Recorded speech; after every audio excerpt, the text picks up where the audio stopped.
നമസ്കാരം. ആന്ധ്രാപ്രദേശിന്റെ സാംസ്കാരിക തലസ്ഥാനമായ രാജമഹേന്ദ്രവാരത്താണ് ഞങ്ങളിപ്പോൾ ഉള്ളത്. ഈ സ്ഥലത്തിന്റെ പേര് രാജമഹേന്ദ്രവാരം എന്നും റെയിൽവേ സ്റ്റേഷന്റെ പേര് രാജമണ്ഡ്രി എന്നുമാണ്. ഞങ്ങൾ ഇവിടെ എത്തി ആദ്യം കാണാൻ വേണ്ടി പോകുന്നത് ഇന്ത്യയിലെ പ്രധാനപ്പെട്ട നദികളിൽ ഒന്നായ ഗോദാവരി നദിയുടെ തീരത്തേക്കാണ്. അവിടെ എത്തിയിട്ട് ഒരു പാലം കാണാനാണ്. ആ പാലത്തിന് വലിയൊരു പ്രത്യേകതയുണ്ട്. അതൊരു റോഡ് കം റെയിൽ ബ്രിഡ്ജാണ്. അപ്പോൾ ഈ റെയിൽവേ സ്റ്റേഷന്റെ ഭാഗത്തുനിന്ന് ഒരു 2 കിലോമീറ്റർ മാറിയിട്ടാണ് ആ പാലൊക്കെ സ്ഥിതി ചെയ്യുന്നത്. നമുക്ക് ഇവിടുന്ന് ആദ്യം ഒരു ഓട്ടോ കയറി പോവാം. വൈകുന്നേരം 4:40 രാജമണ്ഡ്രി റെയിൽവേ സ്റ്റേഷന്റെ പ്രധാനപ്പെട്ട ഒരു ഭാഗമൊക്കെ ഇതാണ്. ഇനി ഇവിടുന്ന് നമുക്ക് ഒരു ഓട്ടോയിൽ കയറാം. ഇവിടെ കൂടുതലും ഷെയർ ഓട്ടോകളൊക്കെ കാണുന്നുണ്ട്. നമുക്കെന്തായാലും സ്പെഷ്യലാക്കിയിട്ട് തന്നെ പോകണം. ഇനി ഒന്നെങ്കിൽ ഇവിടുന്ന് കിട്ടുന്നില്ലെങ്കിൽ സ്റ്റേഷൻ്റെ പുറത്തിറങ്ങിയിട്ടായാലും ആക്കാം. ഇവിടുന്നായിട്ടും ആക്കിയിട്ട് പോവാം. ഇത് APSRTC ഒക്കെ പോകുന്നത് കാണാം. റെയിൽവേ സ്റ്റേഷൻ്റെ മുൻഭാഗത്ത് തന്നെ ഒരു ഓട്ടോ കയറിയ 100 രൂപയാണ് പറഞ്ഞത്. 2 കിലോമീറ്ററിന് ഉള്ളിൽ ദൂരമുണ്ട്. അതുകൊണ്ട് കുഴപ്പമില്ല. പിന്നെ വൈകുന്നേരം ആയല്ലോ, നല്ല തിരക്കുണ്ട് ഇപ്പോൾ ഇവിടെ. ഇനി ആ ഭാഗത്തേക്ക് ബസ് സർവീസ് ഉണ്ടോയെന്നും അറിയില്ല. കൂടുതലും ഷെയർ വണ്ടികളാണ്. ഓട്ടോയുടെ പുറകിലേക്ക് ഇരിക്കുക.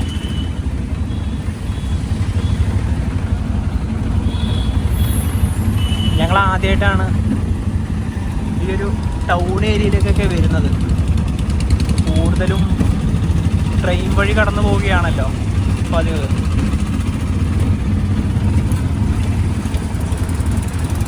അത്യാവശ്യം വലിയൊരു പട്ടണം തന്നെയാണ്.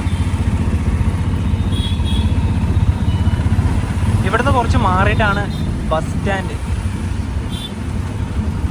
പക്ഷേ റെയിൽവേ സ്റ്റേഷന് മുൻഭാഗം വഴി ഇഷ്ടംപോലെ ബസ്സുകളും വരുന്നുണ്ട്. ഞങ്ങളിപ്പോൾ പാലത്തിൻ്റെ വ്യൂ പോയിന്റിലേക്കാണ് പോകുന്നത്. പാലത്തിൻ്റെ അടുത്തേക്കാണെങ്കിൽ വേറെ വഴിയുണ്ട്.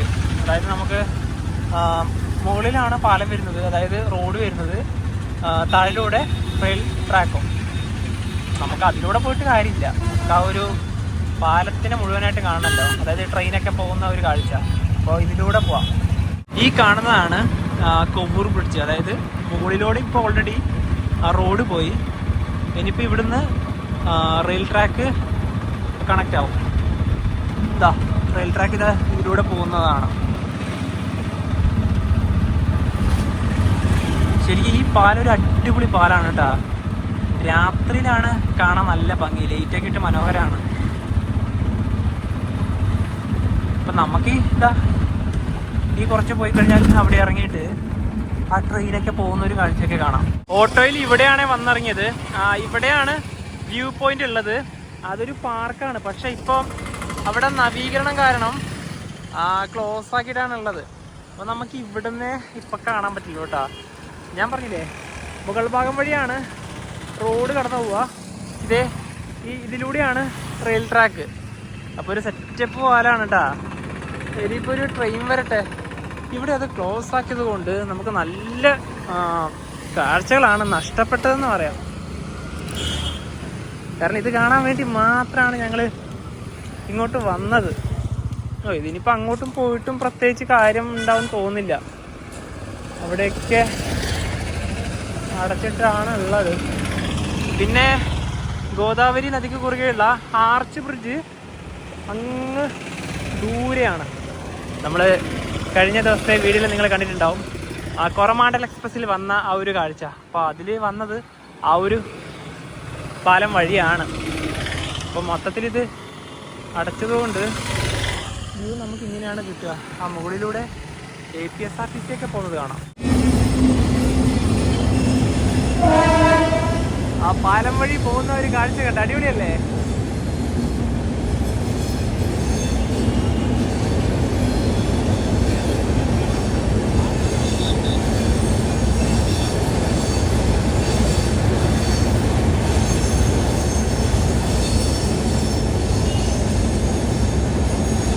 മുകളിൽ റോഡ്, താഴെ റെയിൽ.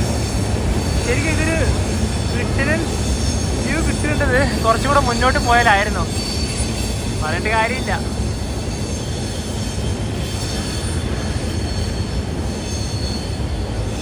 ഞങ്ങൾ അവിടെ നിന്നാണ് നേരത്തെ ആ ഒരു വീഡിയോ ഒക്കെ എടുത്തത്.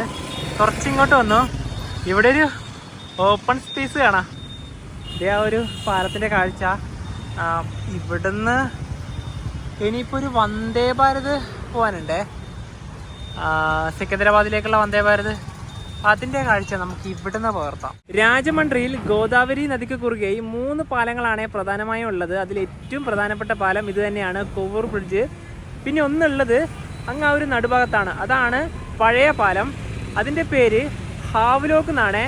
പിന്നെ ഒരു ആർച്ച് പോലെ ഒരു പാലം കാണുന്നില്ലേ, അതാണ് ഇവിടുത്തെ ആർച്ച് ബ്രിഡ്ജ്. അതായത് നമ്മൾ വിജയവാഡ ഭാഗത്ത് നിന്ന് വരുമ്പോൾ ആ പാലം വഴിയാണ് കയറി വരിക. പിന്നെ ഇതിൻ്റെ കാര്യം പറയുമ്പോൾ ഈ പാലം 1970-ലാണ് ഇതിൻ്റെ നിർമ്മാണങ്ങളൊക്കെ തുടങ്ങിയത്. എന്നിട്ട് 1974 അതൊക്കെ കഴിഞ്ഞ് ഉദ്ഘാടനം ചെയ്യുകയുണ്ടായി. ഇതിനാകെ 4.1 കിലോമീറ്ററാണ് നീളം വരുന്നത്. അതിൽ റെയിൽ ട്രാക്ക് ഉള്ളത് വെറും 2.8 കിലോമീറ്റർ മാത്രമാണ്. 27 സ്പാനുകളാണ് ഈ പാലത്തിന് ആകെ വരുന്നത്. പിന്നെ ഇവിടുത്തെ ഒരു പരിപാടികളൊക്കെ ഇങ്ങനെയാണ്. അപ്പോൾ ഇത് സെറ്റായി വരാൻ എന്തായാലും കുറച്ച് മാസങ്ങൾ എടുക്കും കേട്ടോ. ഇവിടെയുള്ളവർ അങ്ങനെയാണ് പറഞ്ഞത്. അപ്പം നിങ്ങളിപ്പോൾ ഈ ഒരു മാസത്തിൽ ഇവിടെ വന്നു കഴിഞ്ഞാൽ ഈ പുറത്തുനിന്ന് കാണേണ്ടി വരുന്ന ഒരു കാഴ്ചയുള്ളത്. ഇനിയിപ്പോൾ ഞങ്ങൾ വന്ദേ ഭാരതിന് വേണ്ടി വെയിറ്റ് ചെയ്യുക. വിശാഖപട്ടണം സിക്കന്ദരാബാദ് വന്ദേ ഭാരത് ഇതാ കടന്നു പോവുകയാണ്. നല്ല കിടിലൻ വ്യൂ അല്ലേ?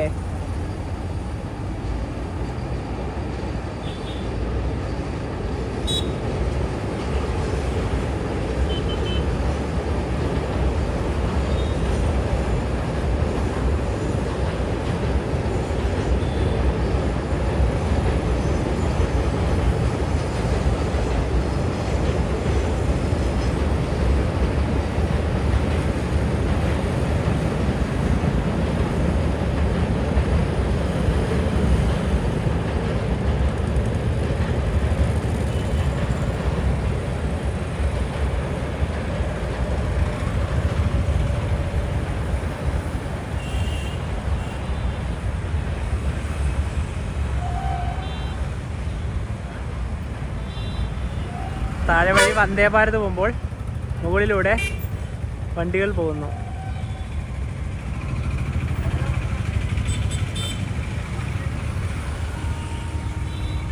ഇതിൻ്റെ അപ്പുറത്തെ സൈഡിൽ എത്താൻ കുറച്ച് ടൈം എടുക്കും, കാരണം അത്രയും പോകാനുണ്ടല്ലോ. ഗോദാവരി നദി വഴി ബോട്ടൊക്കെ പോകുന്നത് കാണാം. വൈകുന്നേരത്ത് തന്നെയാണ് ബോട്ടിംഗ് ഒക്കെ ചെയ്യേണ്ടത്.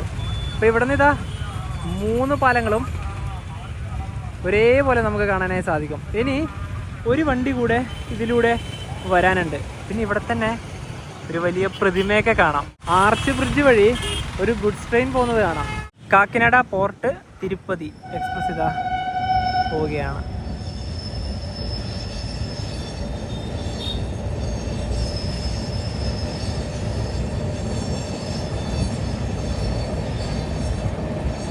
കിട്ടില്ല ഫ്രെയിം നോക്കിയേ.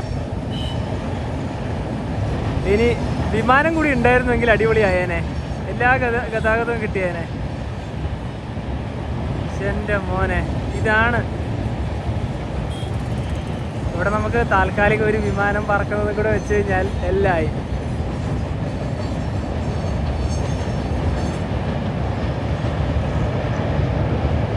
ഇപ്പൊ കുറച്ചുകൂടെ നല്ലൊരു പോയിന്റ് കിട്ടിയിട്ടാണ്. അത് ഇനി ഇവിടെയാണ്.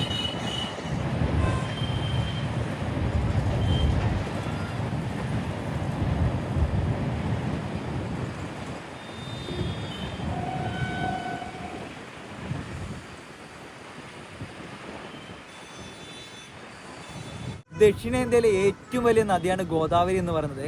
ഈ റെയിൽ കം റോഡ് ബ്രിഡ്ജിനെ കുറിച്ച് പറയുകയാണെങ്കിലുണ്ടല്ലോ മറ്റു കുറച്ച് കാര്യങ്ങൾ കൂടിയുണ്ട്. അതായത് ഇന്ത്യയിലത്തെ ഏറ്റവും വലിയ റെയിൽ കം റോഡ് ബ്രിഡ്ജ് വരുന്നത് ആസാമിലാണ്. അതായത് ബ്രഹ്മപുത്ര നദിക്ക് കുറുകെയുള്ള ബോഗിബിൽ പാലം. നമ്മൾ അതിൻ്റെ മുകളിലേക്ക് കൂടെ റോഡ് വഴി പോയിട്ടില്ല, ട്രെയിൻ വഴി, അതായത് ചിൻസുക്കയിൽ നിന്ന് നഹർലഗൂണിലേക്ക് ഒരു യാത്രയൊക്കെ ചെയ്തിട്ടുണ്ട്. പിന്നെ അതേപോലെ തന്നെ രണ്ടാമത്തെ പാലം വരുന്നത് ബീഹാറിലെ പട്നയിലാണ്. അതായത് ദിഘ സോൻപൂർ എന്ന് പറയും. നമ്മുടെ ഹാജിപൂരൊക്കെ പോകുന്ന വഴിക്ക് ആ ഒരു വീഡിയോയുടെ കാഴ്ചയൊക്കെ നമ്മൾ മനോഹരമായി ചിത്രീകരിച്ചിട്ടുണ്ട്. നമ്മൾ റോഡ് വഴിയാണ് കേട്ടോ അത് പോയത്. അതിൻ്റെ കിലോമീറ്റർ വരുന്നത് 4.55 ബോഗിബിലാണെങ്കിൽ 4.94. ഇപ്പോൾ പറഞ്ഞല്ലോ ഇത് 4.1. ഇത് വരുന്നത് ഇന്ത്യയിലത്തെ ഏറ്റവും വലിയ 3ാമത്തെ റോഡ് കം റെയിൽ ബ്രിഡ്ജാണ്. ഗംഗയിലെയും ബ്രഹ്മപുത്രയിലെയും ഗോദാവരിയിലെയും റോഡ് കം റെയിൽ ബ്രിഡ്ജൊക്കെ നമ്മളങ്ങനെ കണ്ടു.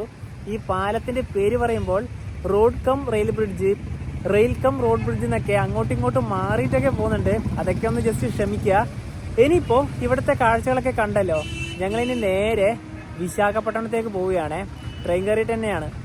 6:30 ആവും നമുക്ക് ട്രെയിൻ വരുമ്പോൾ. അപ്പോൾ ഇതാ ഈ വൈകുന്നേരത്തെ ഇവിടുത്തെ കാഴ്ചകളോടൊക്കെ വിട പറഞ്ഞ് പോന്നവേ. ഓരോ നിമിഷമാണല്ലോ ഇവിടുന്ന് ട്രെയിൻ. ഇതേത് ട്രെയിനാ നോക്കിയില്ല കേട്ടാ. ഇതേതോ ഒരു ലോങ് ഓടുന്ന വണ്ടിയാ. പട്ന എറണാകുളമാണെന്ന് തോന്നുന്നു. ഞാൻ നേരത്തെ നോക്കിയപ്പോൾ കണ്ടു. ഒരു ഹൈ കപ്പാസിറ്റി പാഴ്സൽ വാനൊക്കെ അതിന്റെ മുന്നിൽ തന്നെ ഉണ്ട്. എടി ഇത് അതന്നെ ആവാനാ സാധ്യത. ബോർഡ് കണ്ടിട്ട് അങ്ങനെയാ തോന്നുന്നത്. എന്തായാലും അവസാനം ഇവിടം വിട്ട് പോകുന്ന സമയത്ത് അപ്രതീക്ഷിതമായി ഒരു വണ്ടിയും കൂടെ വന്നല്ലോ.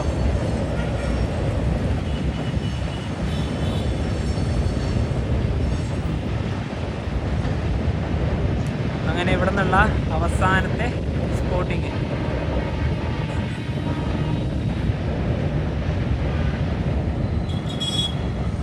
എന്തായി, കിട്ടിയാ? അതല്ലല്ല, അതല്ല. അത് ഇത്രയും ദൂരമായതുകൊണ്ട് ബോർഡൊന്നും കാണില്ല. അതങ്ങനെ കടന്നു പോവുകയാണ്. എന്തായാലും അതൊരു ലോങ് വണ്ടിയാ. കോവൂർ പാലത്തിന്റെ ഇവിടുന്ന് റെയിൽവേ സ്റ്റേഷനിലേക്ക് പോകാൻ ഒരു ഷെയർ വണ്ടി കിട്ടി. ഇങ്ങോട്ട് വരുന്ന സമയത്തും ഷെയർ വണ്ടി ഉണ്ടായിരുന്നു. ഇവിടെ ഓട്ടോറിക്ഷ ഉണ്ട്. ഇതാ ഈ പുറകിൽ വരെ ഇരിക്കാം. സെറ്റപ്പ് പരിപാടിയാണ്. അങ്ങനെ റെയിൽവേ സ്റ്റേഷൻ്റെ ഭാഗത്തേക്ക് ഇതാ നമ്മൾ എത്തുകയാണ്. വളരെ പെട്ടെന്ന് തന്നെ പോയി എത്തി. സ്റ്റേഷനിലെത്തിയപ്പോൾ ഇതാ പട്ന എറണാകുളം എക്സ്പ്രസ് പോവുകയാണ്. ഞങ്ങളിവിടെ ഫുഡ് കോർട്ടിൽ വന്നിട്ട് 2 പേർക്കും ഒണിയൻ ദോശ പറഞ്ഞിട്ടുണ്ട്. ഇതിൻ്റെ കൂടെ തന്നെ ഒരു കറിയുണ്ട്, ചട്നിയുണ്ട്, പിന്നെ ഇതും ഒരു ചട്നിയാണ്. പിന്നെ ഇതിൻ്റെ കൂടെ തന്നെ ഒരു ഫ്രൈഡ് റൈസ് കൂടെ ഞങ്ങൾ പറഞ്ഞിട്ടുണ്ട്. ചാലൂക്യ രാജാവായ ശ്രീ ശ്രീ ശ്രീ രാജരാജ നരേന്ദ്രൻ്റെ ഒരു ഫോട്ടോയാണ് ഇവിടെ കൊടുത്തിരിക്കുന്നത്. അദ്ദേഹം ഭരിച്ച ഒരു വർഷമൊക്കെ നമുക്കിവിടെ കാണാം. ഇദ്ദേഹത്തിന്റെ സ്മരണയ്ക്ക് വേണ്ടിയിട്ടാണ് ഈ സ്ഥലത്തിന്റെ പേര് രാജമഹേന്ദ്രവാരം എന്നാക്കിയത്. ഇനി ഇവിടുന്ന് വിശാഖപട്ടണത്തേക്ക് പോകുന്ന വണ്ടി ഏതാണെന്ന് പറയാം. ഇന്നൊരു ശനിയാഴ്ച ദിവസമാണ്. ഇതൊരു വീക്ക്ലി വണ്ടിയാണ്. രാവിലെ 10 മണിക്ക് MGR ചെന്നൈ സെൻട്രലിൽ നിന്ന് വിശാഖപട്ടണത്തേക്ക് പോകുന്ന വീക്ക്ലി സൂപ്പർ ഫാസ്റ്റ് ആണ്. ഞങ്ങളതിൽ സ്ലീപ്പർ ക്ലാസ് ആണ് ബുക്ക് ചെയ്തത്. S5 ആണ് കോച്ച്. 2 അപ്പർ ബർത്താണ് കൊടുത്തത്. പക്ഷെ കിട്ടിയത് ഒരു ലോവറും മിഡിൽ ബർത്തും. Train number 22-802 Visakhapatnam weekly super fast ഇതാ കടന്നു വരികയാണ്. ഇവിടുന്ന് നല്ല തിരക്കുണ്ടല്ലോ. ആൾക്കാർ സ്ലീപ്പർ ക്ലാസ്സിലേക്കും കയറുമെന്നാണ് ഇപ്പോൾ സംശയം.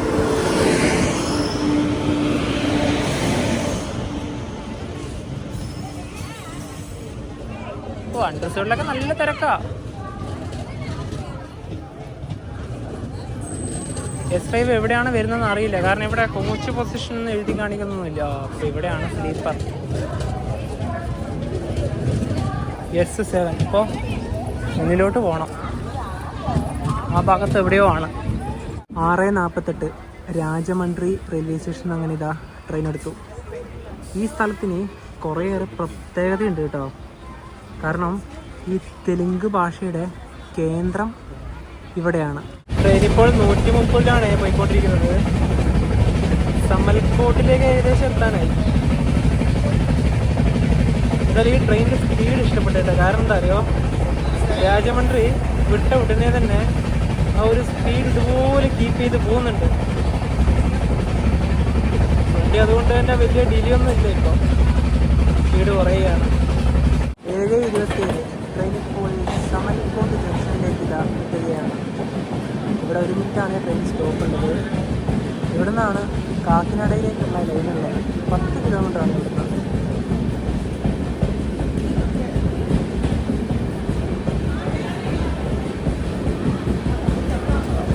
കാക്കിനാടയിൽ 2 റെയിൽവേ സ്റ്റേഷനുണ്ട്. കാക്കിനാട പോർട്ടും കാക്കിനാട ടൗണും. 7:58 ട്രെയിൻ ഇപ്പോൾ അന്നവാരം സ്റ്റേഷനിലെത്തി. ഈ സ്റ്റേഷൻ എത്തുന്നതിന് മുന്നേ മലയുടെ മുകളിൽ ഒരു ക്ഷേത്രത്തെയൊക്കെ കണ്ടിട്ടുണ്ടായിരുന്നു.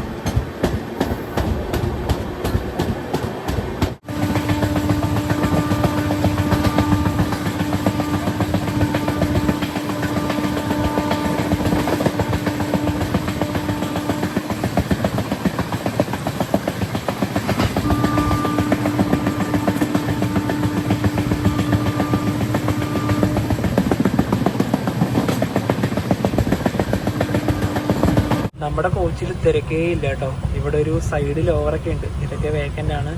ഇതൊരു എമർജൻസി വിൻഡോ കൂടിയാണ്.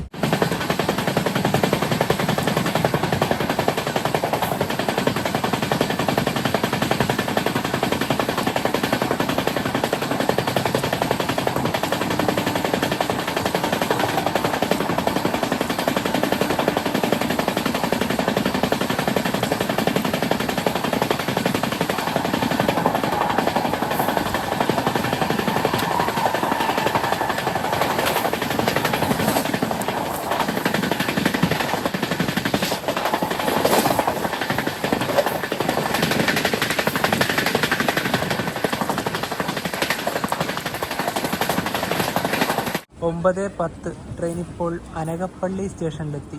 ഇവിടെ 2 മിനിറ്റാണ് ട്രെയിൻ സ്റ്റോപ്പ് ഉണ്ടായത്.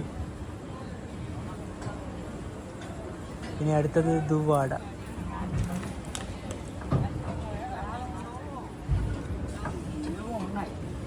അനകപ്പള്ളിയിൽ നിന്ന് വണ്ടി എടുത്തിട്ട് ദുവാഡയിൽ എത്തേണ്ടത് 9:40-നാണ്. ഈ വേറിസ്മേ ട്രെയിനിൽ കാണിക്കുന്നത് 9:27 എത്തുന്നതാണ്. എന്നിട്ട് പുറപ്പെടുന്നതാണ്ടാ 9:29. ഒരിക്കലും അങ്ങനെ പുറപ്പെടില്ല കേട്ടോ. ഇതൊരു തേർഡ് പാർട്ടി ആപ്ലിക്കേഷനാണ്. ഈ ആപ്പിനെ കുറ്റം പറയുന്നതല്ല. നമ്മുടെ ട്രെയിനില്ലേ, ആ പുറപ്പെടേണ്ട സമയത്ത് മാത്രമേ പുറപ്പെടുള്ളൂ കേട്ടോ. ഇങ്ങനെ ഒരിക്കലും നേരത്തെ പുറപ്പെടില്ല. എന്നിട്ട് വിശാഖപട്ടണത്ത് എത്തേണ്ട ഒരു സമയങ്ങൾ നോക്കിയേ, ഇതിന് ഒരുപാട് സ്ലാക്ക് ടൈം ഉണ്ട്. അതാണ് 9:50 ട്രെയിൻ ഇപ്പോൾ ദുവാഡയിലെത്തി. ഇവിടുന്ന് അങ്ങനെ ട്രെയിൻ എടുത്തു. ഇനിയിപ്പോൾ അടുത്ത് തന്നെയാണ് വിശാഖപട്ടണം.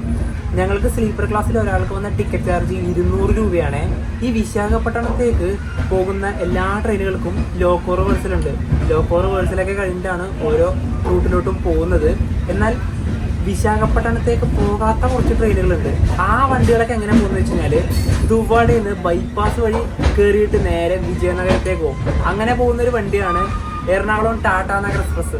രാജമണ്ഡ്രിയിൽ നിന്നും 200 കിലോമീറ്റർ യാത്ര ചെയ്ത് ട്രെയിൻ ഇതാ വിശാഖപട്ടണം ജംഗ്ഷനിലേക്ക് എത്തുകയാണ്.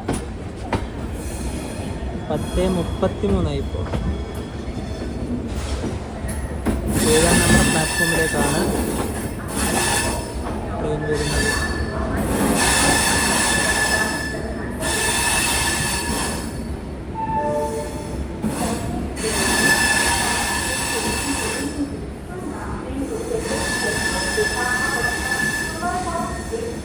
ഞങ്ങളിനി നേരെ പോകുന്നത് റിട്ടയറിംഗ് റൂമിൻ്റെ ഭാഗത്തേക്കാണ്. ഞങ്ങൾ ഇന്ന് ഇവിടെ താമസിക്കുന്നുണ്ട്. അപ്പോൾ അതൊക്കെ ഉള്ളത് ഈ 1-ാം നമ്പർ പ്ലാറ്റ്ഫോമിൽ തന്നെയാണ്. ഒരു നേരെ പോയിട്ട് റൂം ചെക്ക് ഇൻ ചെയ്യാം. ഇത് 1-ാം നമ്പർ പ്ലാറ്റ്ഫോമാണ്. ഇവിടെ ഒരു വണ്ടീനെ കാണാം, Visakhapatnam Tirupati double decker express. രാത്രി 11 മണിക്കാണ് ഇവിടുന്ന് പുറപ്പെടുന്നത്. ഒരു രാത്രി ഓടുന്ന ഡബിൾ ഡെക്കർ എക്സ്പ്രസ് ആണിത്. Way to retiring room and dormitory.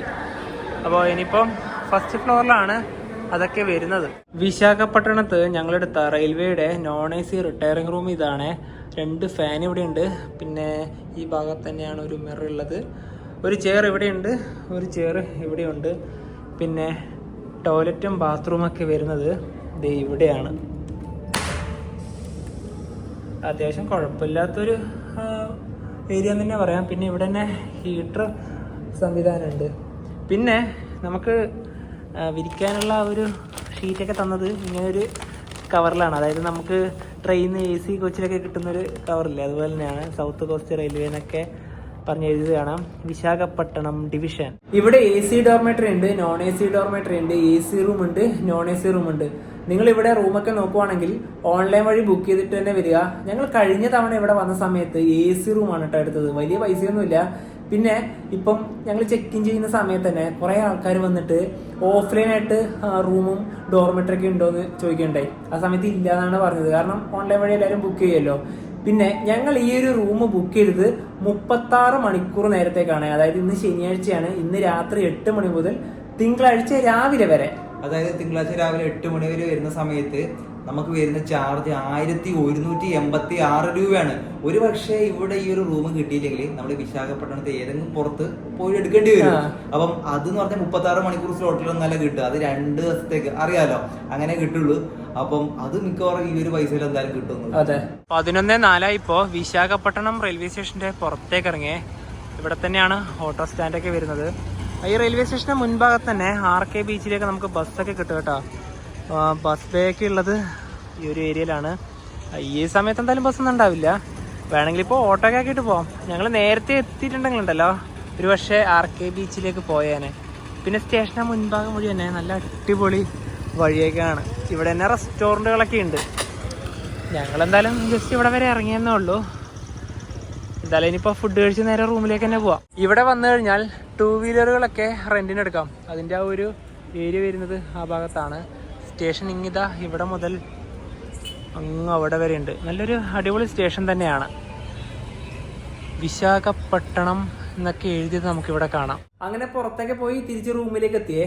ഞങ്ങളുടെ അടുത്ത പരിപാടി ഞങ്ങളുടെ കുറച്ച് ഡ്രസ്സൊക്കെ അലക്കിയിടാനുണ്ട്. 2 ദിവസം റൂം ഉണ്ടല്ലോ, ആ സമയമാകുമ്പോഴത്തേക്ക് അതൊക്കെ എന്തായാലും ഉണങ്ങി കിട്ടും. രാജമണ്ഡ്രി എന്ന് പറയാൻ വിട്ട ഒരു കാര്യമാണ്, ഈ രാജമണ്ഡ്രി എന്ന പേര് രാജമഹേന്ദ്രവാരത്തേക്ക് വന്നത് 2015 ഒക്ടോബർ മാസത്തിലാണ്. ആന്ധ്രാപ്രദേശ് സർക്കാരാണ് ആ ഒരു എന്താ പറയുക റീനെയിമിലൊക്കെ കൊണ്ടുവരാൻ കാരണമായത്. അതുപോലെ തന്നെ നമ്മളിപ്പോൾ നിൽക്കുന്ന ഒരു വിശാഖപട്ടണം അല്ലേ, ഇതിന് വേറൊരു പേരുണ്ടായിരുന്നു വാൾട്ടേർ. അത് റീനെയിം ചെയ്തത് 1987 ആണ്. ഇതൊക്കെ പറഞ്ഞാൽ ഒരു ബ്രിട്ടീഷായിട്ട് ബന്ധപ്പെട്ടതാണ്. അതായത് ഈ ബ്രിട്ടീഷുകാർക്ക് ഈ രാജമഹേന്ദ്രവാരം വിശാഖപട്ടണം ഒക്കെ പറയാൻ ഭയങ്കര ബുദ്ധിമുട്ടാണ്. അതുകൊണ്ടാണ് അവർ ഈ പറയുന്ന പേരുകളൊക്കെ ചേർത്തത്. ഞങ്ങൾ ഈ വിശാഖപട്ടണത്തേക്ക് വരാനുള്ള ഒറ്റ കാരണം, ഇനി അടുത്ത ദിവസം നല്ല കിഡിലൻ ട്രെയിൻ യാത്രയാണ്. ട്രെയിൻ കയറി നേരെ അറക്ക് വാലിയിലേക്ക് പോവുകയാണ്. ശരിക്കും മഴ സമയത്താണ് പോകേണ്ടത്. ഇവിടെ നാളെ ഇനി പോകുന്ന സമയത്ത് മഴയൊക്കെ ഉണ്ടാവുമോ നമുക്ക് നോക്കാം. അറക്ക് വാലിന്റെ നല്ല കിഡിലൻ കാഴ്ചകളൊക്കെ ആയിട്ട് നമുക്ക് അടുത്ത ദിവസത്തെ വീഡിയോയിൽ കാണാം. അപ്പോൾ ഈ ഒരു വീഡിയോയിലൊക്കെ ഇഷ്ടപ്പെടുന്നിരിക്കുന്നത്. അപ്പോൾ നമുക്ക് മറ്റൊരു മാരേജിലോട്ടൊന്നിരിക്കും. Bye bye.